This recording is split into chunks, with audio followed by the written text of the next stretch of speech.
இங்கே இந்த தாத்தா அவங்க அப்பார்ட்மெண்ட்டில் இருக்க ஒரு பாட்டியை தூரத்துலேருந்து பார்த்துக்கிட்டே இருக்காரு. ஒரு நாள் தைரியத்தை வர வச்சுக்கிட்டு அவங்ககிட்ட பேசலான்னு வீடு வரைக்கும் போனவர் கதவு திறந்த உடனே பயந்துக்கிட்டு போய் ஒளிஞ்சிக்கிறாரு. திரும்பி வந்து பார்க்கும்போது அவங்க 2 பேரும் மீட் பண்ணிக்கிறாங்க. இவங்க 2 பேரும் காலேஜ் ஃப்ரெண்ட்ஸ் போல இருக்கு. அந்த பாட்டியை இவங்களை இன்வைட் பண்ணி 2 பேரும் வீட்டில் உட்காந்து பேசிகிட்டு இருக்காங்க.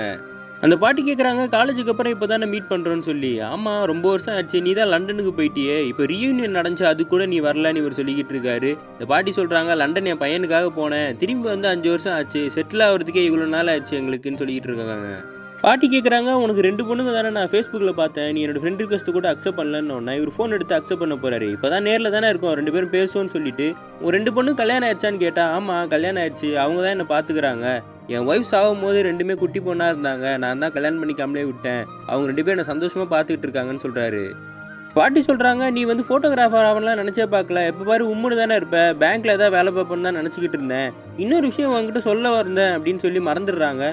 இவரும் ஆர்வமாக என்னன்னு கேட்குறாரு. அதுக்கப்புறம் அவங்க ஞாபகப்படுத்தி சொல்கிறாங்க, இல்லை காலேஜ் படிக்கும் போது நீ மட்டமாக ட்ரெஸ் பண்ணுவ, எப்போ பாரு பிளெயின் ட்ரெஸ்ஸாக தான் போட்டு வருவேன், ஆனால் ஒரே ஒரு தடவை மட்டும் அழகாக பெல் பாட்டம் போட்டுக்கிட்டு பூவா சட்டை போட்டு வந்த, காலேஜே அன்றைக்கி உன்னை தானே பார்த்துச்சுன்னு இவரும் ஏக்கமாக கேட்குறாரு, இது எல்லாமே நீ ஞாபகம் வச்சிருக்கியான்னு சொல்லி. அவங்களும் ஒரு நிமிஷம் அமைதியாயிடுறாங்க. அப்போ இவர் சொல்கிறாரு, நான் கூட உங்ககிட்ட ஒரு விஷயம் சொல்லணுன்னு தான் வந்தேன், ரொம்ப நாளாக வெயிட் பண்ணேன், ஆனால் எனக்கு தைரியமே வரலன்னு இவங்க கேட்குறாங்க, என்ன ரோஸை கொடுத்து எனக்கு ப்ரப்போஸ் பண்ண போறியான்னு சேச்சா அப்பெல்லாம் நான் பண்ணுவேனான்னு சொல்லி 2 பேரும் சிரிச்சுக்கிட்டு இருக்காங்க.